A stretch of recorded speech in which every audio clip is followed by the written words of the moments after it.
அனைவருக்கும் வணக்கம்.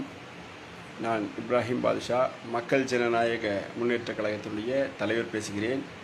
கடந்த 2 தினங்களாக தமிழக மக்களை பெரிதும் துயரத்தில் ஆழ்த்தியுள்ள சம்பவம் கள்ளக்குறிச்சியில் ஏற்பட்ட மரண ஓலங்கள்.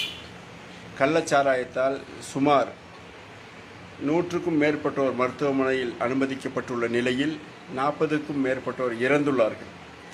அவர்கள் இறந்து அவர்களை விட்டு தவிக்கும் அனைத்து குடும்பத்திற்கும் மக்கள் ஜனநாயக முன்னேற்றக் கழகத்தின் சார்பில் ஆழ்ந்த இரங்கல்களை தெரிவித்துக் கொள்கிறோம். இதுபோன்ற சம்பவங்கள் இனிமேல் தமிழகத்தில் நடக்காத வண்ணம் மாண்புமிகு தமிழக முதல்வர் தலைமையிலான அரசு நடவடிக்கை எடுக்க வேண்டும். கண்ணியமிகு காவல்துறை, உளவுத்துறை மூலமாக உடனடியாக முன்கூட்டியே இது போன்ற சம்பவங்களை துரிதமாக செயல்பட வேண்டும். கடந்த